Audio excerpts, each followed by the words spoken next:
हमारे एमसी का नाम युनजे यंग है। वो गेम में डेक्स के नाम से जाना जाता है। उसका गोल ये है कि उसे गेम में टॉप 1 की रैंक पर पहुंचना था। उसने प्रोफेशनल प्लेयर्स को हराकर आखिरकार गेम में टॉप 1 की पोजीशन हासिल कर ली।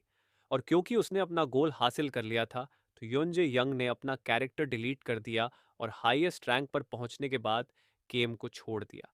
इस वजह से गेम के सारे प्लेयर्स शॉक थे। कुछ दिनों बाद आर्केडिया नाम की गेम के बारे में बताया जाता है, जो कि दुनिया की पहली वर्चुअल रियलिटी एक्सपीरियंस गेम है। ये गेम 3 बड़ी कंपनियों एन इलेक्ट्रॉनिक्स, अर्गो कॉरपोरेशन और सिलिकॉव द्वारा मिलकर बनाई गई है और इसमें एक स्पेशल डिवाइस ड्रीमर का इस्तेमाल किया है। ये एक रेवोल्यूशनरी होलोग्राफिक गेम है, जहां इन गेम गोल्ड को रियल यूएस डॉलर्स में एक्सचेंज किया जा सकता है।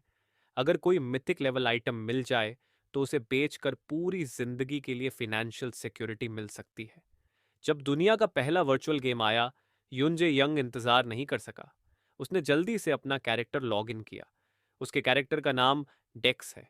जब गेम आर्केडिया शुरू होता है, युनजे यंग को बिगिनर्स विलेज में भेज दिया जाता है। सर्वर को खुले ज्यादा समय नहीं हुआ है और बिगिनर्स विलेज न्यू प्लेयर्स से भर गया है। यहाँ टीमें बनाई जा रही हैं लेवल अप करने के लिए और मटेरियल्स और वेरियस आइटम्स ट्रेड करने के लिए। नए प्लेयर्स के लिए पहली क्वेस्ट ये है कि उन्हें एक स्लिम को हराना है, लेकिन एक वर्चुअल रियलिटी गेम में कैरेक्टर को कंट्रोल करना बहुत मुश्किल होता है। इसलिए गेम नए प्लेयर्स को कॉम्बैट टेक्निक्स को करेक्ट करने के लिए 3 बेसिक स्किल्स देता है। लेकिन युन जे यंग, जो पीसी गेम्स का गॉड माना जाता है, अपनी एक्स्ट्रॉर्डनरी गेमिंग टैलेंट को तुरंत दिखा देता है। वो सिंपलेस्ट एग्जीक्यूशन स्किल का इस्तेमाल करता है, लेकिन उसे ऐसे परफॉर्म करता है जैसे वो एक तेजी से किया गया सोर्ड स्लैश हो। दूसरा क्वेस्ट ये है कि लाइब्रेरी में 100 किताबें पढ़नी है। जबकि ज्यादातर प्लेयर्स जल्दी से क्वेस्ट कंप्लीट करने के लिए किताबों को जल्दी से स्किप करके पढ़ लेते हैं, जबकि युनजे यंग पूरा दिन गुजारता है हर एक किताब को ध्यान से पढ़ने में। ये उनके सर्वर रैंकिंग्स में टॉप पोजीशन तक पहुंचने के राज में से एक है। लेकिन एनपीसी लाइब्रेरियन ये देखकर मुस्कुराती है, सोचती है कि यह लड़का बस अपने आप को धोखा देने के लिए स्मार्ट होने का नाटक कर रहा है। कुछ दिनों बाद जब युनजे यंग 100वीं किताब पढ़ लेता है, तो एनपीसी से सेकंड वॉल्यूम मांगता है। इस वक्त ऐसा लगता है जैसे एनपीसी में हाईएस्ट ऑथोरिटी इंटेलिजेंस इन्वेड हो गई है और वह सब कॉन्शियसली वेयरहाउस से सेकंड वॉल्यूम निकाल कर लाती है। यूनजे यंग हैरान होता है कि यह सेकंड वॉल्यूम अलग से क्यों स्टोर की गई थी। लेकिन एआई कंट्रोल्ड एनपीसी मुस्कुराते हुए बताती है कि यह एक स्पेशल किताब है जो सिर्फ कम लोगों को ही दी जाती है। यूनजे यंग को कुछ शक होता है, लेकिन जैसे ही उसकी उंगली किताब को छूती है, सीन स्विच हो जाता है होलोग्राफिक गेम्स इंटरनल सिस्टम में, जहां हाईएस्ट इंटेलिजेंस एलिस अचानक से कई पॉपअप्स एक्सपीरियंस करती है। हिडन क्वेस्ट इन बिगिनर्स विलेज अब एक्टिवेट हो गया है। इस प्लेयर को एनालिसिस के लिए सब्जेक्ट चुन लिया गया है। पहला वॉल्यूम जो युनजे यंग ने पढ़ा था, उसमें एडवेंचरर आजरियल के हिडन ट्रेजर की कहानी थी। ट्रेजर का लोकेशन अननोन है और बताया जाता है यह आइटम सबसे प्राचीन ट्रेसेस ऑफ डार्कनेस का था। सेकेंड वॉल्यूम जो युनजे यंग ने अभी अभी लिया है, उसमें बताया जाता है कि अजरियल के खजाने का लोकेशन एरन लेक की गहराई में छुपा हुआ है। एरन लेक बिगिनर्स विलेज के पास है। अगले ही पल युनजे यंग को एरन लेक के पास टेलीपोर्ट कर दिया जाता है। काफी देर तक ऑब्जर्वेशन करने के बाद भी उसे कोई क्लूज नहीं मिलते हैं। अचानक उसके सामने एक सीरीज ऑफ पॉपअप्स आती है। कंग्रेचुलेशन प्लेयर, आपने ए प्लस लेवल की क्वेस्ट ट्रिगर की है, जिससे आपको डार्कनेस के अर्लीस्ट ट्रेस को ढूंढना है। किताब के मुताबिक युनजे यंग को अरुण लेक के अंदर जाकर एंशियंट ट्रेस ऑफ डार्कनेस को ढूंढना है और उसकी जांच करनी है। युनजे यंग अपने मन में सोचता है कि पूरे सर्वर में अब तक के क्वेस्ट्स का हाईएस्ट डिफिकल्टी लेवल सिर्फ सी प्लस है। अगर वो ए बी प्लस लेवल का हिडन क्वेस्ट कंप्लीट कर लेता है, तो वो सर्वर का टॉप प्लेयर बन सकता है। जल्दी से वो लेक के अंदर की तरफ जंप करता है, लेकिन 50 मीटर्स डाइव करने के बाद भी उसे लेक का सरफेस नजर नहीं आता। युनजे यंग सोचता है कि लेक इतना बड़ा नहीं था, फिर ये इतना गहरा कैसे हो सकता है। जैसे जैसे वो ज्यादा डाइव करता है, उसका डाइविंग स्किल बी लेवल तक अपग्रेड हो जाता है। न सिर्फ उसके डाइव्स की गहराई बढ़ती है, बल्कि उसका स्टैमिना भी एक पॉइंट से बढ़ता है। युनजेयंग ने 200 मीटर्स डाइव किया, लेकिन अब तक लेक के सरफेस का कोई निशान नहीं दिखा। थका हारा युनजेयंग सनसेट की तरफ देखते हुए सोचने लगता है कि शायद उसे ये क्वेस्ट को छोड़ देना चाहिए। कौन अपना टाइम इस तरह वेस्ट करना चाहेगा। गेम के लॉन्च के अर्ली डेज हैं और दूसरे प्लेयर्स मॉन्स्टर्स से लड़कर अपना लेवल बढ़ा रहे हैं, जबकि मैंने अपना इतना ज़्यादा टाइम डाइविंग स्किल इंप्रूव करने में लगा दिया है। सबसे ज़रूरी बात, गेम कैप्सूल के लिए उसका मंथली मॉर्टगेज पेमेंट 9,20,000 है। युनजे यंग ने यह सोचा था कि गेम में इक्विपमेंट बेचकर उस पैसे को चुका देगा, लेकिन हिडन क्वेस्ट तो जैसे उसके लिए ही डिज़ाइन किया गया था। आखिरकार 10 दिन के बाद युनजे यंग ने लेक के सरफेस से एक नेकलेस खींच निकाला। युनजे यंग सोचता है कि क्या यह वही मिस्टेरियस आर्टिफैक्ट था जो एजरियल ने अरुण लेक के सरफेस में छुपाया था। उसी वक्त सिस्टम से एक पॉपअप अनाउंस करता है कि उसका डाइविंग स्किल ए लेवल तक अपग्रेड हो चुका है और उसका स्टैमिना भी स्टेजेस में बढ़ता जाएगा। युनजे यंग का स्टैमिना 1 पॉइंट से इंक्रीज हो गया और उसका वाटर एट्रीब्यूट मास्टरी 10 पॉइंट से बढ़ गया। फिर सिस्टम से एक और पॉपअप आया, कॉन्ग्रेचुलेशन होस्ट को हिडन क्वेस्ट कंप्लीट करने के लिए रिवॉर्ड के रूप में शैडो नेकलेस मिलता है। इस आइटम में unknown ancient trace of darkness है, जो सबसे पुराना ट्रेस ऑफ डार्कनेस है। इसे इस्तेमाल करने से पहले ध्यान से सोचें। युनजे यंग हंसने लगता है। इस आइटम का डिस्क्रिप्शन तो एक धमकी जैसा लग रहा है। फिर सिस्टम ने पूछा, क्या आप ये शैडो नेकलेस यूज करना चाहते हैं? युनजे यंग ने कंफर्म बटन दबा दिया। फिर वही पॉपअप दोबारा आया और युनजे यंग ने फिर से कंफर्म बटन क्लिक किया। सिस्टम पूछता है, क्या तुम वाकई में इसका इस्तेमाल करना चाहते हो? युनजे यंग के फिंगर्स कंफर्म बटन प्रेस करते करते सुन्न हो गए। फिर भी सिस्टम बार बार उसे बता रहा था कि वो इसे यूज न करे। युनजे यंग ने कहा, हाँ मैं श्योर हूं, यूज करना है मुझे। उस सिस्टम के वर्ड्स ने युनजे यंग को परेशान कर दिया। युनजे यंग कहता है, ये मुझसे कौन बात कर रहा है? अगले ही पल एक बड़ा पॉपअप आया, कॉन्ग्रेचुलेशन, आपने अपना प्रोफेशन बदल लिया है, आपको हिडन क्लास में डाल दिया जाता है। आपका लेवल सिस्टम क्लियर हो गया है और आपको नए एट्रीब्यूट्स मिले हैं। प्लॉजिबिलिटी, ये एक नया क्वेस्ट अपडेट है। युनजे यंग को नया क्वेस्ट मिलता है। जब युनजे यंग ने क्वेस्ट देखा तो वो हैरान हो गया, क्योंकि दूसरों का पहला क्वेस्ट 100 स्लाइम्स को मारने का होता है और मेरा पहला क्वेस्ट है 7 दिन तक लगातार न्यूबी प्लेयर्स को मारना। युनजे यंग ने गुस्से में कैरेक्टर डिलीट बटन लगातार प्रेस करना शुरू कर दिया, लेकिन सिस्टम से एक पॉपअप आता है कि game character permanently hidden class से जा चुका है और डिलीशन फेल कर दिया गया है। युनजे यंग का अपने कैरेक्टर को डिलीट करने का रीजन सिंपल था कि उसे लेवल अप करने के लिए हिडन क्लास के क्वेस्ट कंप्लीट करने पड़ेंगे, और हिडन क्लास के क्वेस्ट बहुत ही अजीब क्वेस्ट भी है। एक लेवलिंग सिस्टम किसी भी गेम का ज़रूरी हिस्सा होता है। उसके बिना ग्रोथ रुक जाती है, और भले ही ये शुरुआत में कॉम्बैट को ज़्यादा अफेक्ट नहीं करता, लेकिन ओवर टाइम दूसरों के बीच गैप पड़ता जाएगा। यूनजे यंग सोचता है कि यह सब बहुत मुश्किल हो रहा है। मुझे तभी रुक जाना चाहिए था जब उस पागल सिस्टम ने नॉनसेंस बकवास करना शुरू किया था। यूनजे यंग वही लेट गया और गेम के आसमान को देखते हुए सोच में डूब गया। बस इंतजार करने से कुछ नहीं होगा। आखिर ये एक हिडन क्लास है, इसके और भी यूजेज होने चाहिए। अब वो ये उम्मीद करता है कि ये हिडन क्लास फ्यूचर में यूजफुल होगी। अपनी तकदीर एक्सेप्ट करने के बाद उसने इस क्लास के बारे में और इन्फॉर्मेशन चेक की और उसने एक नया स्टेट पाया, जिसे प्लॉजिबिलिटी कहा जाता है। इस स्टेट का यूज करके तुम इस दुनिया में इंटरफेयर कर सकते हो, यहां तक कि तुम इस दुनिया के कानून तक को बदल सकते हो। शुरुआत में प्लॉजिबिलिटी जमा करने के लिए तुम्हें रिसेंट क्लास के क्वेस्ट को कंप्लीट करना पड़ेगा। अभी कुछ बंदों की आवाज आती है।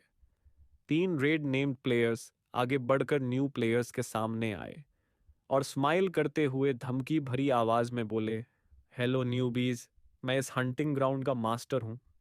तुम बिना परमिशन यहां शिकार कर रहे हो। युनजे यंग को यह सुनकर हैरानी हुई। गेम तो अभी लॉन्च हुआ है और यहाँ पहले से ही कुछ लोग बिगिनर्स विलेज में एरिया कैप्चर कर रहे हैं। युनजे यंग ने यह नोटिस किया कि इनके नाम रेड कलर में है। इसका मतलब ये प्लेयर्स बहुत सारे प्लेयर्स को मार चुके हैं।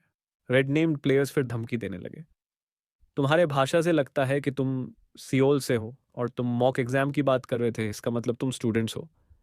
थोड़ा सर्च करके हम तुम्हारे यूजर नेम्स से इजीली पता लगा सकते हैं कि तुम कहाँ रहते हो। अगर तुम नहीं चाहते कि तुम्हें मारा जाए तो मॉन्स्टर स्पॉन पॉइंट से दूर हो जाओ। स्टूडेंट्स ने तुरंत आसपास के प्लेयर्स से मदद मांगी, लेकिन उन्हें उदासी नज़रों का सामना करना पड़ा। एक स्टूडेंट ने आर्ग्यू करने की कोशिश की, यह सिर्फ एक गेम है, क्या इतनी दूर तक जाना जरूरी है?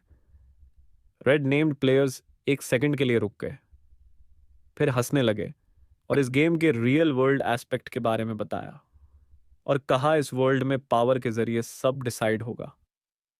अचानक एक रेड नेम्ड प्लेयर की नीचे की टांग उसके शरीर से अलग हो गई, क्योंकि यून जे यंग अपने होश में आ गया था।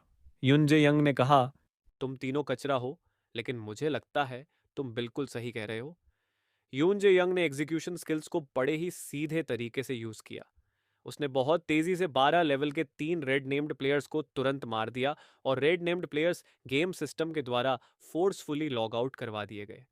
जैसे ही यून जे यंग की तलवार निकली, उसका आईडी बिगिनर्स विलेज में दोबारा कभी ग्रीन नहीं रहा। सिस्टम से एक पॉपअप उसे कॉन्ग्रेचुलेट करते हुए आया, तुम्हें 3 पॉइंट्स ऑफ प्लॉजिबिलिटी मिली है। जैसे यून जे यंग ने गेस किया था, एक प्लेयर को मारने पर 1 पॉइंट ऑफ प्लॉजिबिलिटी मिलती है।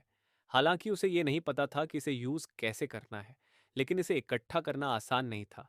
इस समय स्टूडेंट्स को जैसे कोई बचाने वाला मिल गया हो। स्टूडेंट्स ने कहा, हमें बचाने के लिए शुक्रिया, हम सच में नहीं जानते कि तुम्हारा शुक्रिया कैसे अदा करें। यून जे यंग का एक्सप्रेशन ऐसा था जैसे उसे कोई फर्क ही नहीं पड़ता। यून जे यंग ने कहा, मुझे शुक्रिया कहने की जरूरत नहीं है, आखिर मुझे तुम सबको भी मारना पड़ेगा। दोस्तों, ज्यादा सैड मत हो। जैसे तुमने कहा, यह सिर्फ एक गेम है। अगले सेकंड में 2 स्टूडेंट प्लेयर्स को यून जे यंग ने एक सिंगल स्वॉर्ड स्ट्राइक से मार दिया। प्लॉजिबिलिटी में 2 पॉइंट्स का इजाफा हो गया। युनजे यंग मुड़कर पीछे वाले लोगों की तरफ देखकर मुस्कुराया। अच्छा, अब तुम्हारी बारी है। तुम्हें कोई शिकायत नहीं होनी चाहिए, है ना? 10 सेकंड के बाद पूरा जंगल सन्नाटे में डूब गया। उस दिन के बाद आर्केडिया के ऑफिशियल वेबसाइट पर एक अफवाह फैल गई कि एक पागल लड़का नेशनल सर्वर्स के बिगिनर विलेज में रात को दिखाई देता है, जहां नए प्लेयर्स जंगल में स्लाइम्स का शिकार करने जाते हैं। वही जगह यून जे यंग के लिए सबसे तेज जगह बन गई थी नए प्लेयर्स को मारने के लिए, जिससे होलोग्राफिक गेम रियलिटी के करीब आ गया था।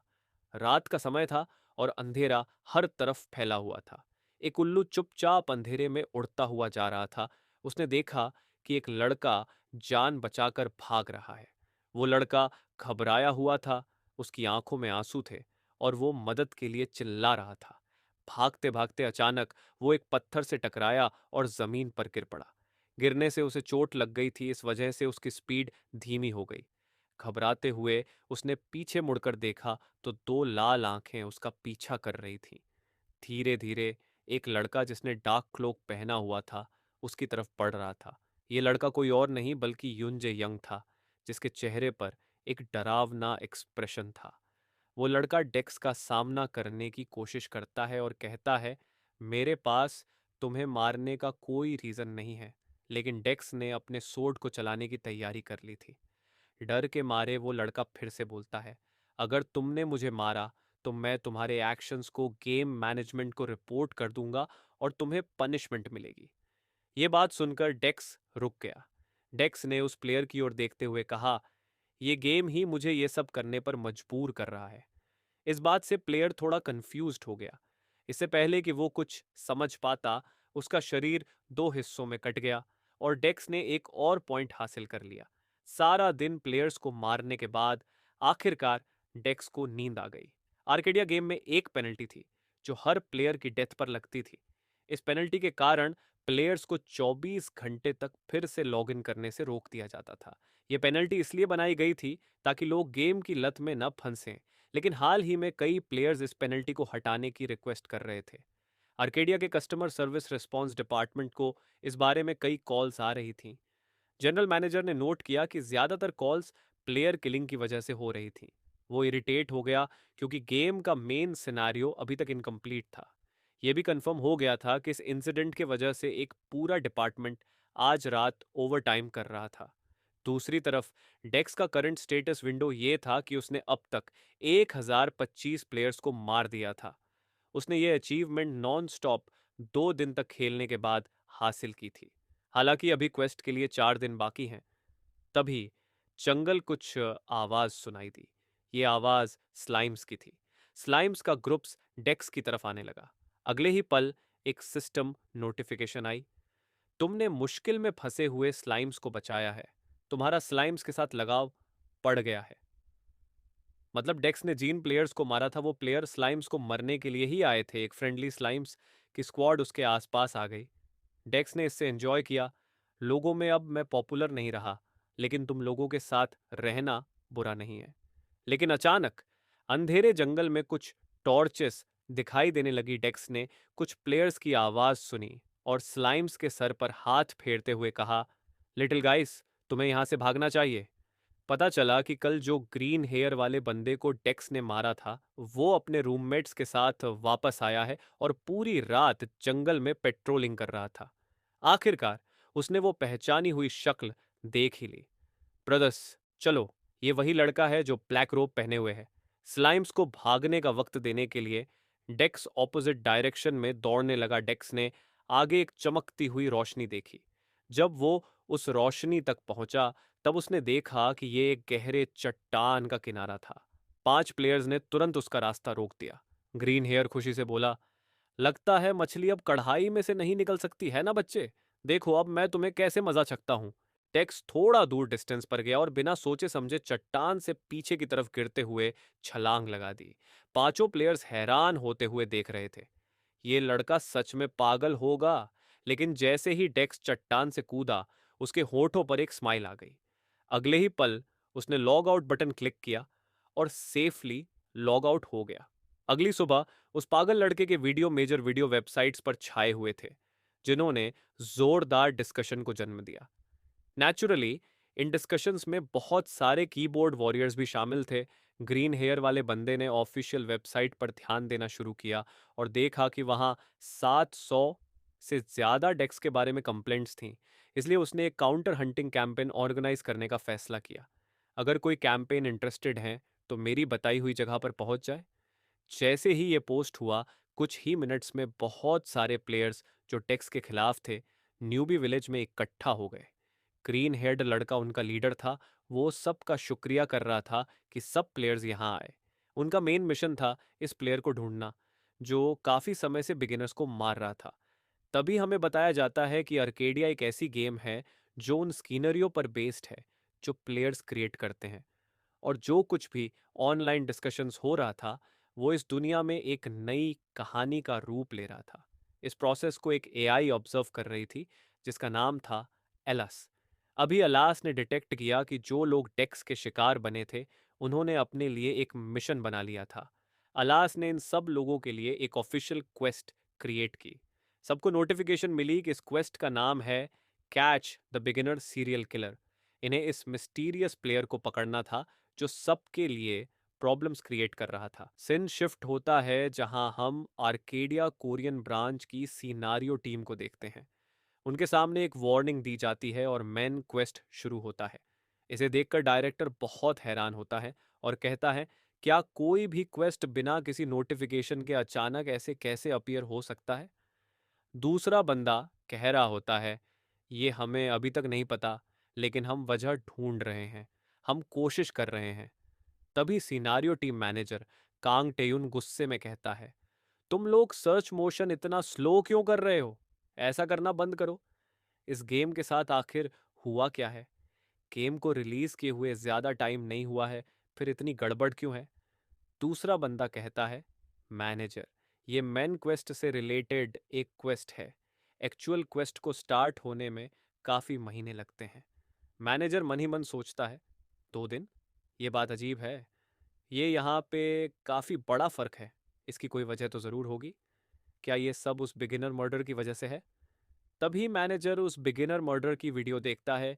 एक यूजर स्लाइमस की कॉलोनी में बिगिनर स्पॉट पे आकर प्लेयर को मार रहा होता है। दूसरा बंदा कहता है, ऐसा लगता है कि यूजर और मेन सिनारियो का जरूर कोई कनेक्शन है।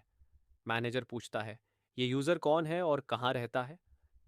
दूसरा बंदा जवाब देता है, हमने उसकी जांच करने की कोशिश की थी लेकिन हेडक्वार्टर ने रेस्ट्रिक्शन लगा दी, इसलिए अब हम इसकी जांच नहीं कर सकते। ये सुनकर मैनेजर और भी ज्यादा कंफ्यूज हो जाता है। मन में सोचता है, हेडक्वार्टर ने ये रेस्ट्रिक्शन क्यों लगाई। एक नॉर्मल यूजर के लिए ऐसा क्यों करेंगे। आखिर ये लड़का कौन है। फिर वो उस यूजर का प्लेयर किलिंग स्कोर देखता है जो 1025 होता है, देखकर वो हैरान हो जाता है। सिन शिफ्ट होता है और हम डेक्स को देखते हैं जहां वो सोया होता है। उसकी आंख खुलती है और देखता है कि आर्केडिया में एक स्पेशल इवेंट चल रहा है जहां किलर को पकड़ना है। ये देखकर वो कहता है, आखिर ये क्या है? ये ज़रूर मेरे बारे में है ना? फिर वो इंटरनेट पे अपने बारे में सर्च करता है और देखता है कि उसके बारे में 2000 कमेंट्स हैं।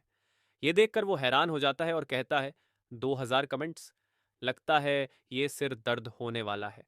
मैं ऐसा करना नहीं चाहता, लेकिन क्या मैं इससे रोक सकता हूँ? फिर वो कहता है, मुझे कुछ करना पड़ेगा। आखिर क्या करूं? डेक्स फिर से गेम में चला जाता है और कहता है, मुझे नहीं लगता था कि मुझे पकड़ने के लिए इवेंट रखा जाएगा। फिर वो अपने सामने कई स्लाइम मॉन्स्टर्स देखता है और कहता है, ये जगह बिगिनर्स के लिए हंटिंग के लिए परफेक्ट थी, लेकिन लगता है मुझे कोई और जगह देखनी चाहिए। फिर वो एक उदास स्लाइम को देखता है। दो और प्लेयर आपस में बात करते हैं। पहला कहता है, स्लाइम को मारना मुश्किल है। दूसरा जवाब देता है, मैंने कहा था ना तुम्हें मेज बनना चाहिए था। पहला कहता है, छोड़ो, हमें स्लाइम को मारना पड़ेगा। तो ये सुनते हुए दूसरा बंदा आगे की तरफ देखने लगता है और इस बंदे का नाम अकैप्स होता है। तभी वो अपने सामने डेक्स को देखता है, जहां पर वो उसी स्लाइम को भी देखता है। फिर वो कहता है, देखो, हमें वो स्लाइम मिल चुका है जिसका हम हंट कर रहे थे। दोनों भागते हुए स्लाइम के पास चले जाते हैं और कहते हैं, हे कमीने, हम उसका पीछा कर रहे थे, तो उसे मत छुओ। दूसरा बंदा बोलता है, ये हमारा है, उस स्लाइम को छूना भी मत, वरना बहुत बुरा होगा। दूसरी तरफ डेक्स भी उस स्लाइम को देखता है जो काफी उदास लग रहा होता है। उसे देखते हुए डेक्स उनकी तरफ आगे बढ़ता है। वह बंदा डेक्स को कहता है, तुम क्या कर रहे हो? तभी मनीष कहता है, रुको, मुझे ऐसा क्यों लग रहा है जैसे मैंने इसे कहीं देखा है। तभी डेक्स अपना डार्क क्लॉथ पहन लेता है। अकप्स उसके पास आता है और बोलता है, हे, क्या तुम बहरे हो? तुम्हें सुनाई नहीं देता क्या? तभी डेक्स मुस्कुराने लगता है और जोर से चिल्लाता है, प्लीज मुझे छोड़ दो, मैं मरने वाला हूं। चिल्लाते हुए जोर से बोलता है, बचाओ, प्लेयर किलर्स मेरे सामने हैं।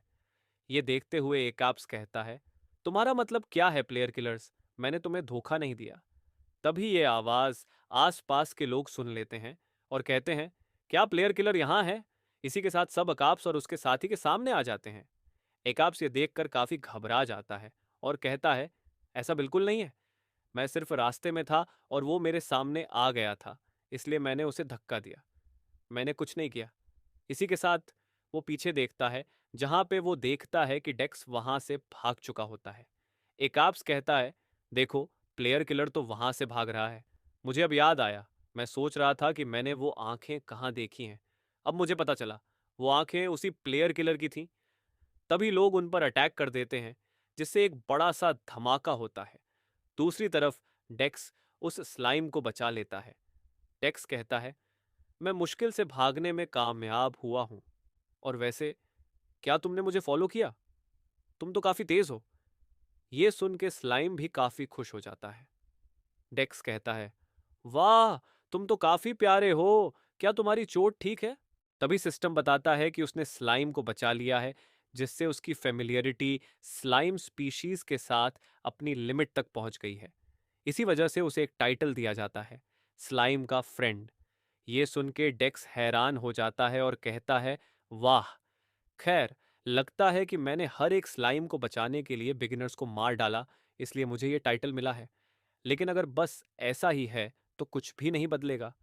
तभी सिस्टम बताता है कि उसकी प्लॉजिबिलिटी की मिनिमम रिक्वायरमेंट पूरी हो चुकी है और अब वो अपनी प्लॉजिबिलिटी स्टैट का इस्तेमाल करके स्लाइम की मदद कर सकता है। टेक्स हैरान होकर कहता है, क्या मदद? तभी वो देखता है एक लेवल का स्लाइम जिनकी प्लॉजिबिलिटी 1025 होती है, जैसे कि मानो वो स्लाइम अब उसके लिए एक समन पेट के रूप में काम करेगा। ये देखते ही वो मुस्कुराने लगता है और हंसता हुआ कहता है, वाह, ये गेम तो काफी अच्छा है। अब तो मजा आ रहा है। क्या प्लॉजिबिलिटी का इस्तेमाल इसलिए किया गया था? इसी के साथ वो 1025 प्लॉजिबिलिटी का इस्तेमाल करता है, जिससे एक बड़ी सी लाइट चमकती है। हम देखते हैं कि उस स्लाइम के स्टैट्स बढ़ चुके होते हैं और उसका लेवल 15 हो जाता है। हमें बताया जाता है कि मॉन्स्टर्स वो चीज़ें हैं जिन्हें हराने के लिए यूजर्स की ज़रूरत पड़ती है। मॉन्स्टर्स आरपीजी गेम्स के लिए बहुत ज़रूरी होते हैं और मॉन्स्टर्स का हंट बिगिनर्स करते हैं जो बेसिक फाइटिंग की इंफॉर्मेशन देते हैं। ये मॉन्स्टर्स ट्यूटोरियल मॉन्स्टर्स के नाम से भी जाने जाते हैं, और इस ऑनलाइन गेम में जो मॉन्स्टर इस रोल को निभाता है वो स्लाइम है। लेकिन क्या होगा अगर ये स्लाइम इतना स्ट्रॉन्ग हो जाए कि बिगिनर्स उनका हंट ना कर सके? इसका रिजल्ट बहुत बुरा होगा। इसका एक एग्जाम्पल आर्केडिया के ऑफिशियल यूट्यूब चैनल पर देखा जा सकता है, जहां एक वीडियो है जिसमें 1 मिलियन व्यूज हैं। उस वीडियो में हम देखते हैं कि एक प्लेयर आगे बढ़ रहा होता है और कहता है, वाह, यहाँ पे तो मैं अपने हाथों की लकीर तक देख सकता हूँ, ग्राफिक्स बहुत अच्छे हैं। तभी वो अपने सामने एक स्लाइम देखता है और कहता है, वाह, देखो, एक स्लाइम, ये तो बहुत प्यारा है, चलो इसे मारते हैं। मैं इसे मारने की कोशिश करता हूँ। लेकिन जैसे ही वो स्लाइम के पास जाता है, वो स्लाइम उस पर अटैक करके उसे मार डालता है। ऐसे ही वीडियो खत्म हो जाती है। उस वीडियो पर 3,000 कमेंट्स होते हैं, जहां लोग कह रहे होते हैं, क्या क्या वो एक स्लाइम के हाथों मारा गया? क्या ये स्लाइम इतने स्ट्रॉन्ग होते हैं? इसी के साथ हमें बताया जाता है कि 1025 प्लॉजिबिलिटी की मदद से स्लाइमस का लेवल 15 हो जाता है। एक कमजोर दिखने वाले मॉन्स्टर बहुत सारे लोगों को मार रहे थे आर्केड में। हर दिन 10,000 नए यूजर्स आते हैं, लेकिन आधे से ज्यादा स्लाइम के हाथों मार दिए जाते हैं। हम देखते हैं कुछ लोग स्लाइम को मारने की कोशिश कर रहे हैं, लेकिन वो स्लाइम को मार नहीं पाते। वहां एक आदमी कहता है, आखिर क्या बात है, मैं स्लाइम को छू तक नहीं पा रहा। दूसरा बंदा कहता है, ये क्या, मेरी एचपी 2 हिट्स में कैसे खत्म हो गई? लगता है मैं मरने वाला हूं, प्लीज कोई मुझे बचाओ। दूसरी तरफ ये सब डेक्स दूर से देख रहा होता है और मन ही मन कहता है, ये स्लाइम्स शांत टाइप के होते हैं जो सिर्फ अटैक करने के बाद ही अटैक करते हैं। लेकिन ये स्लाइम्स एंग्री टाइप का क्यों बन गया है जो पहले अटैक करते हैं? क्या कैरेक्टराइज करने के बाद इसकी लेवलिंग बदल चुकी है? अगर ऐसा ही है तो प्लॉजिबिलिटी गेम को कितना बदल सकती है? जितना मैंने सोचा था, ये उससे ज्यादा कॉम्प्लिकेटेड एबिलिटी है। तभी वो कुछ लोगों को देखता है जिन्हें चारों तरफ से स्लाइम्स ने घेर लिया होता है। ये देखते हुए डेक्स कहता है, रुको रुको, क्या ये लोग वही हैं जो मेरा पीछा कर रहे थे? तभी उनमें से एक बंदा चिल्लाता है और कहता है, दूर हो जाओ हमसे, आखिर तुम स्लाइम हम पर अटैक करने की हिम्मत कैसे कर सकते हो? तभी एक स्लाइम उस पर अटैक करता है और उसे मार डालता है। ये देखकर बाकी सब लोग घबरा जाते हैं। सब लोग कहते हैं, वो तो एक ही झटके में मारा गया, हम क्या करें? सब मदद के लिए चिल्लाने लगते हैं, लेकिन वो स्लाइम्स उन सबको भी मार डालते हैं। दूसरी तरफ ये सब देखते हुए डेक्स बहुत खुश होता है और कहता है, सिर्फ 2 घंटे में मैंने इतने सारे लोगों को मार डाला, ये मेरे प्लॉजिबिलिटी पॉइंट से 4 गुना ज्यादा है। अगर मैं इन स्लाइम्स को और ज्यादा स्ट्रॉन्ग कर दूं तो मैं और ज्यादा प्लॉजिबिलिटी पा सकता हूं। तभी वो देखता है कि स्लाइम का लेवल अब और बढ़ाया नहीं जा सकता। ये देखकर वो कहता है, मैं जानता था कि ये चीजें इतनी आसानी से नहीं होती, लेकिन अभी भी ये काफी हैं, तो मुझे इससे कोई फर्क नहीं पड़ता। फिर वो स्लाइम्स से कहता है, तो ठीक है स्लाइम्स, मैं तुम पर भरोसा करता हूँ। सीन चेंज होता है और हमें आर्केडिया कोरियन ब्रांच का सीन दिखाया जाता है। वहां का डायरेक्टर बहुत गुस्से में होता है और चिल्लाता है, रिपोर्ट करो। मैनेजर कहता है, आज हमने कंफर्म किया है कि स्लाइम्स अजीब तरीके से स्ट्रांग हो चुके हैं। इसकी वजह से जितने भी बिगिनर यूजर्स हैं सब मर रहे हैं। ये अभी की करंट सिचुएशन है। डायरेक्टर कहता है, क्या हेडक्वार्टर से कोई रिपोर्ट मिली है? मैनेजर कहता है, हम बहुत सारी पूछताछ कर रहे हैं लेकिन हमें कोई जवाब नहीं मिला है। डायरेक्टर गुस्से में कहता है, ठीक है, मैं इसे खुद हैंडल करूंगा। अगर ये स्लाइम्स 2 गुना ज्यादा स्ट्रांग हो जाते हैं तो हमारे लिए स्थिति कंट्रोल करना इम्पॉसिबल हो जाएगा। मैनेजर कहता है, सर, ये सिर्फ 2 टाइम्स नहीं, ये स्लाइम्स 10 टाइम्स ज्यादा स्ट्रांग हो चुके हैं। ये सुनकर डायरेक्टर बहुत हैरान हो जाता है और कहता है, क्या, 10 बार? आखिर ऐसा कैसे हो सकता है? बाकी स्टाफ मेंबर्स बहुत ज्यादा डर जाते हैं। डायरेक्टर चिल्लाता है, रुको, ये बताओ बिगिनर्स के पास कितनी बेसिक एचपी होती है? मैनेजर कहता है, उनके पास एग्जैक्टली एक 100 एचपी होती है। डायरेक्टर कहता है, इसका मतलब स्लाइम के करंट पावर के साथ वो एक हिट में प्लेयर्स को मार सकते हैं। ये सोचकर वो तेजी से आगे बढ़ता है और मन ही मन सोचता है, आर्केडिया में जो कुछ भी हो रहा है ये किसी नॉर्मल ग्लिच की वजह से नहीं हो सकता। ये दुनिया बेस्ट टेक्नोलॉजी से कैलकुलेट की जाती है, लेकिन हम इसे नज़रअंदाज नहीं कर सकते। मुझे कुछ करना ही होगा। डायरेक्टर अपने रूम में जाता है, जहां एक वीआर कैप्सूल पड़ा होता है। वो उस कैप्सूल में बैठता है और गेम में एंटर करता है। वो आगे बढ़ते हुए कहता है, मैं यहाँ सच जानने के लिए आया हूँ एलाइस, तो मुझे बताओ असली सच क्या है। दूसरे सीन में हमें बिगिनर हंटिंग ग्राउंड दिखाया जाता है, जहां कोई नहीं होता। डेक्स कहता है, यहाँ तो कोई नहीं है, लगता है कुछ तो ज़रूर हुआ होगा। फिर हमें दिखाया जाता है कि उसने करीब 9,640 बिगिनर्स को मार डाला है, जो देखते हुए वो मन ही मन कह रहा होता है, किलिंग के नंबर धीरे धीरे कम होते जा रहे हैं, मतलब कि बिगिनर्स अब ज़्यादा नहीं बचे हैं। लगता है कि अफवाह फैलनी शुरू हो चुकी है कि ये जगह खतरनाक है, लेकिन लेवल 15 के एडवेंचरर्स भी यहाँ पे स्लाइम्स को मारने के लिए आ रहे हैं। अब मेरे लिए और स्लाइम्स के लिए उन्हें संभालना बहुत मुश्किल है। इसका मतलब है कि अब यहाँ मुझे ज़्यादा कुछ हासिल नहीं होगा। लेकिन खैर, ये उतनी बुरी सिचुएशन नहीं है क्योंकि नंबर अभी भी थोड़ा बढ़ रहे हैं। तभी उसके 10,000 किल्स पूरे हो जाते हैं और रिवॉर्ड के तौर पे उसे एक अचीवमेंट मिलती है, जहां उसे बिगिनर्स किलर का टाइटल मिलता है। उसके साथ ही उसे एक इंटरमीडिएट रिवॉर्ड भी मिलता है, जो देखकर वो कहता है, क्या, एक इंटरमीडिएट रिवॉर्ड? ये तो एक जैकपॉट है, चलो देखते हैं इसमें क्या है। और जैसे ही वो रिवॉर्ड एक्सेप्ट करता है, एक बड़ा सा धमाका होता है और एक तेज रोशनी चमकने लगती है। ये देखकर वो कहता है, अब ये क्या हो रहा है? क्या ये इंटरमीडिएट रिवॉर्ड एक जाल था? इसका इफेक्ट इतना ज्यादा फ्लैश क्यों है? तभी उसके सामने एक अंडा दिखाई देता है और वो कहता है, ये काली चीज, क्या ये रिवॉर्ड है? रुको, लगता है ये एक अंडा है। फिर वो अंडा फूट जाता है और उसमें से एक आदमी बाहर निकलता है, जो उससे कहता है, आखिर तुम कौन हो जो मुझे समन करने की हिम्मत की है? ये देखकर डेक्स घबरा जाता है और मन ही मन कहता है, इतना भारी प्रेशर, आखिर मैंने अभी अभी क्या समन कर दिया है? तभी वो उस एंटिटी का नाम देखता है, जिससे पता चलता है कि वो monarch of chaos, demon king Satan है। ये देखकर वो बहुत ज्यादा डर जाता है और कहता है, क्या, डीमन किंग? सैटन उससे कहता है, नहीं लगता कि ये कंप्लीट समन इतना टफ होगा। ऐसा लगता है जैसे मुझे एक बहुत ही यंग बच्चे ने बुलाया है। खैर, इतनी पावर के साथ तो ये एंजल्स के लिए काफी होगा। फिर हम देखते हैं कि वो बहुत छोटा हो जाता है। अपने आप को देखते हुए वो हैरान हो जाता है और कहता है, ये ये क्या, ये कौन है? क्या ये मैं हूँ? आखिर मेरी अपीयरेंस के साथ क्या हो गया है? मैं इतना छोटा कैसे हो गया हूँ?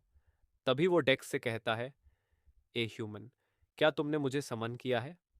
ये सुनकर डेक्स कहता है, समन? मैं अब तक नहीं जानता कि ये कैसे करते हैं। मुझे तो बस एक इंटरमीडिएट रिवॉर्ड मिला और तुम बाहर आ गए हो। नोटिफिकेशन में कुछ फैमिलियर भी लिखा था। सेटन थोड़ा परेशान होते हुए कहता है, तुम मुझे अपना फैमिलियर बना रहे हो? ये बिल्कुल गलत है। मैं कोई लो रैंक का डीमन नहीं हूं, और मैं किसी और का फैमिलियर क्यों बनूंगा? ये पागलपन है। बिना किसी बातचीत के मुझे इस कॉन्ट्रैक्ट में कैसे बांध दिया गया? मैं डेमन रियल्म का एक किंग हूं। मैं आखिर इस अपीयरेंस में कैसे आ सकता हूं? ये सब सुनते हुए डेक्स मन ही मन सोचता है, इसके साथ आखिर क्या हुआ है? फिर वो सेटन से पूछता है, तो तुम एक डेमन किंग हो? सेटन रोने लगता है और कहता है, बाढ़ में जाओ। ये कैसी किस्मत है? मैं अपनी जिंदगी के इस मोड़ पे कैसी बकवास से गुजर रहा हूँ। ये बहुत ही ज्यादा बेकार है। तुम ह्यूमन जो भी हो, अब जब मुझे तुम्हारे फैमिलियर के रूप में कॉन्ट्रैक्ट किया गया है, तो लगता है हमें कुछ वक्त साथ में बिताना पड़ेगा। डेक्स बस ये सुनकर हैरान रहता है और सीन वहीं खत्म होता है। तो फिर सेटन कहता है, अब जब बातें यहाँ तक आ गई हैं, तो चलो एक साथ आगे बढ़ते हैं। ये कहते हुए वो डेक्स के सर पर बैठ जाता है। ये देखकर डेक्स मन ही मन सोचता है, आखिर डीमन किंग मेरे सर पर क्यों है? क्या मुझे इस पर खुश होना चाहिए या फिर दुखी? तभी डीमन किंग उड़ते हुए कहता है, ए ह्यूमन, लगता है तुम्हारे पास कोई खास पावर है। ये सुनकर डेक्स कहता है, क्या, कौन सी पावर? तभी सिस्टम उससे कहता है, तुम अपने फैमिलियर्स की पावर को इंक्रीज करने में मदद करने के लिए प्लॉजिबिलिटी का यूज कर सकते हो, लेकिन तुम्हारा फैमिलियर एक डीमन है, तो इसलिए सावधान रहना। सेटन कहता है, हाँ मैं देख सकता हूँ, इसी वजह से मैं तुम्हारे साथ कॉन्ट्रैक्ट में आया हूँ। ये बिल्कुल ठीक है। इसका मतलब है मैं बहुत कुछ कर सकता हूँ। उसके बाद वो हंसते हुए कहता है, तुम्हारे पास जो पावर है, क्या तुम मुझे वो दे सकते हो? डेक्स हैरान होते हुए कहता है, क्या? कौन सी पावर? वो कहता है वही पावर जो इस दुनिया के कानून को पलट सकती है। तुम्हारे पास वो चीज़ है। ये सुनकर डेक्स कहता है, मेरे पास? ऐसा कैसे हो सकता है? मेरे पास तो ऐसी कोई पावर नहीं है। क्या तुम प्लॉजिबिलिटी की बात कर रहे हो? सेटन कहता है, प्लॉजिबिलिटी? वैसे भी एक ह्यूमन उस पावर का कितना ही यूज़ कर सकता है? इसकी एक लिमिट भी होगी। तो इसलिए तुम मुझे वो दे सकते हो। और अगर तुम ऐसा करते हो तो मैं तुम्हें एक इनाम दूंगा। डेक्स ये सुनकर हैरान हो जाता है और अपनी प्लॉजिबिलिटी को देखता है, जो 8,975 होती है। मन ही मन वो सोचता है, ये सेटन यानी डीमन किंग प्लॉजिबिलिटी चाहता है। इसका मतलब प्लॉजिबिलिटी एक बहुत ही स्पेशल एलिमेंट है। उसके बाद वो सेटन से कहता है, तो बताओ, तुम इस एक्सचेंज के बदले मुझे क्या दोगे? सेटन कहता है, चलो देखते हैं। अगर तुम मुझे ये सब दे देते हो तो मैं तुम्हें नर्गल का हेलमेट दूंगा। फिर हमें पता चलता है कि ये हेलमेट नर्गल का है, जो डीमन रियल्म के दूसरे कॉर्प्स को लीड करता है, और इसको इक्विप करने के लिए एक 150 लेवल की रिक्वायरमेंट होती है। ये देखकर डेक्स मन ही मन कहता है, इसे इक्विप करने के लिए एक 150 लेवल चाहिए? क्या ये पागल है? मैंने सुना है कि कोरिया सर्वर से भी पहले शुरू हुए अमेरिका सर्वर के रैंकर्स अभी तक सिर्फ लेवल 50 तक पहुंचे हैं। तो मैं इसका क्या करूं? फिर वो सेटन से कहता है, मुझे इसकी ज़रूरत नहीं है। सेटन कहता है, लगता है तुम्हें ये अच्छा नहीं लगा। खैर, मुझे पता था मेरा कॉन्ट्रैक्टर इतनी आसानी से सेटिस्फाई नहीं होगा। तो इस सिचुएशन में तुम क्या चाहते हो? डेक्स थोड़ी देर सोचता है और कहता है, फिलहाल मेरे मन में कुछ खास नहीं है। फिर अचानक उसे एक चीज़ याद आती है और वो कहता है, वैसे हाँ, क्या तुम मॉन्स्टर्स को ज़्यादा स्ट्रॉन्ग बना सकते हो? सेटन कहता है, बताओ, कौन से मॉन्स्टर को स्ट्रॉन्ग बनाना है? ये सुनकर डेक्स कहता है, वो एक स्लाइम है। सेटन ये सुनकर अजीब सा चेहरा बनाता है और कहता है, क्या? एक स्लाइम? तुम क्या बकवास कर रहे हो? उसके बाद वो जोरों से हंसने लगता है और कहता है, तुम पागल हो क्या? तुम सच में काफ़ी इंटरेस्टिंग हो। मुझे नहीं पता कि ये कैसी सिचुएशन है, लेकिन कभी किसी ने ऐसी रिक्वेस्ट नहीं की है। डेक्स कहता है, क्या तुम ये कर सकते हो? सेटन कहता है, हाँ बिल्कुल, ऐसा कुछ भी नहीं है जो मैं ना कर सकूं। तो बताओ, तुम मुझे कितनी प्लॉजिबिलिटी दोगे? इस पर डेक्स कहता है, हाँ बिल्कुल, मैं तुम्हें सब दे दूंगा। ये सुनकर सेटन मुस्कुराने लगता है और कॉन्ट्रैक्ट कर लेता है। इससे आसमान से एक बड़ी बिजली गिरती है और हम देखते हैं कि स्लाइम का लेवल 100 तक पहुंच चुका है, जिससे वो स्लाइम क्वीन बन जाती है। दूसरी तरफ कुछ लोग छोटे मोटे स्लाइम्स को मारते हुए कहते हैं, ये तो बहुत ही आसान था। मुझे नहीं पता ये क्या बग है, लेकिन ये सही सिचुएशन है। ये स्लाइम्स हमें काफ़ी अच्छी एक्सपी दे रहे हैं, तो ये हमारे लिए बहुत ही अच्छा है। एक लेडी कह रही होती है, चाहे इसका लेवल 20 हो, स्लाइम अभी भी स्लाइम ही रहेगा और ये अभी भी पहले जैसा ही कमज़ोर है। इसलिए थैंक यू, क्योंकि स्लाइम बिगिनर्स के लिए बहुत ही स्ट्रॉन्ग हो सकते हैं, लेकिन हमारे हंटिंग के लिए परफेक्ट है। लेडी कहती है, मैं अपने लेवल को अप करने के लिए बहुत कुछ कर सकती हूँ। तभी अचानक से उन्हें एक बहुत ही पावरफुल एनर्जी महसूस होती है, जो देखकर लोग काफ़ी घबराने लगते हैं। फिर उन्हें एक आवाज़ आती है जो कहती है, अपने लोगों के लिए जो शांति से जीते हैं, उन लोगों के लिए इनसे लड़ना होगा। तब हम देखते हैं कि कई सारे स्लाइम्स आ जाते हैं और प्लेयर्स को घेर लेते हैं। ये देखकर प्लेयर्स बहुत ही ज़्यादा घबराते हैं। उनके सामने सैकड़ों की तादाद में स्लाइम्स आ जाते हैं, जो उनकी तरफ आगे बढ़ते हैं। एक आदमी कह रहा होता है, क्या हम मरने वाले हैं? प्लीज कोई हमें बचाओ। तभी स्लाइम्स उसके आसपास से गुजर जाते हैं, जो देखकर वो काफी हैरान होते हैं। फिर सब लोग देखते हैं कि सारे स्लाइम्स एक साथ मर्ज होने लगते हैं और एक सिस्टम विंडो खुलती है, जहां उन्हें बताया जाता है, स्लाइम्स जो हरे भरे मैदान में घूमते हैं और शांति पसंद करते हैं, बिना किसी वजह के मार दिए गए हैं। इतनी चुप रहने के बाद स्लाइम्स ने बदला लेने का फैसला किया है। सब्र का समय खत्म हो गया है, अब शांति के लिए लड़ने का समय आ गया है। उनके सामने एक बड़ी स्लाइम क्वीन आती है, जिसका लेवल 100 होता है, और वो काफी जोर से चीखती है, जिससे वहां के आसपास की जगह तबाह हो जाती है। सब लोग मरने लगते हैं और एक आदमी जो अभी बचा होता है वो भाग रहा होता है। तभी उसके सामने वही स्लाइम आ जाती है। ये सब डेक्स देख रहा होता है और वो काफी हैरान होता है। डेक्स कहता है, हे डीमन किंग, आखिर तुमने ये क्या कर दिया? डीमन किंग कहता है, क्या? मैंने तो बस वैसे ही किया जैसे तुमने कहा था, और मैंने स्लाइम्स को और भी ज़्यादा स्ट्रॉन्ग बना दिया। डेक्स कहता है, रुको, मैंने तुम्हें बस उन्हें थोड़ा सा स्ट्रॉन्ग बनाने के लिए कहा था। मैंने ये नहीं कहा था कि तुम उन्हें बहुत ही ज़्यादा स्ट्रॉन्ग बना दो। इस प्रेशर की वजह से दोनों भी पीछे हटने लगते हैं। डीमन किंग कहता है, वाह, अगर ये थोड़ी सी और ताकतवर हो जाए तो ये डेमन वर्ल्ड के आर्मी में शामिल हो सकती है। सेटन कहता है, ये तो बहुत ही ज्यादा पावरफुल है, और फिर जोर से हंसने लगता है। वो कह रहा होता है कि यहां तक कि सबसे कमजोर मॉन्स्टर के साथ भी इंसान कुछ नहीं कर पा रहे हैं। ये सुनकर डेक्स पूछता है, आखिर तुम किस बारे में बात कर रहे हो? सेटन कहता है, और क्या, मैंने बस उन स्लाइम्स की बदला लेने की प्यास जगा दी है। तुमने जो प्लॉजिबिलिटी मुझे दी है, मैंने थोड़ा सा उसका यूज किया है। डेक्स कहता है, क्या सिर्फ थोड़ी सी प्लॉजिबिलिटी के यूज से ये इतना ज्यादा पावरफुल हो गया? सेटन कहता है, हाँ, यही वो पावर है जो मेरे पास है। दूसरी तरफ स्लाइम क्वीन इंसानों की तरफ बढ़ रही होती है। ये देखकर लोग कह रहे होते हैं, रुको, वो तो हमारी तरफ आ रहा है, क्या हम उन्हें रोक पाएंगे? तभी सारे स्लाइम्स उन पर हमला कर देते हैं, जिससे वो सब मुश्किल से लड़ रहे होते हैं। इसके साथ एक सीनरियो क्रिएट होता है, द फॉरगॉटन डार्कनेस, जो शुरू हो चुका है। एक क्वेस्ट भी सामने आता है जहां बताया जाता है, बिगिनर किलर को डिफीट करो, और ये सिस्टम विंडो सबके सामने ओपन होती है। लोग कह रहे होते हैं, मेन सिनारियो क्या है, ये क्या बकवास है? बिगिनर सिटी टेम्परेरी के लिए डिस्ट्रॉयर हो जाएगी, ये क्या बकवास है? तो फिर हमारा क्या होगा? तभी स्लाइम क्वीन उनकी तरफ बढ़ रही होती है। दूसरी तरफ सेटन डेक्स से कहता है, मास्टर, अब तुम क्या करने वाले हो? डेक्स कहता है, तुम्हारा मतलब क्या है? सेटन कहता है, हर कोई अब स्लाइम्स को रोकने की कोशिश कर रहा है, तो अगर तुम गार्डियन कैसल का सीक्रेट खत्म कर दोगे तो क्या तुम सब कुछ खत्म कर सकते हो?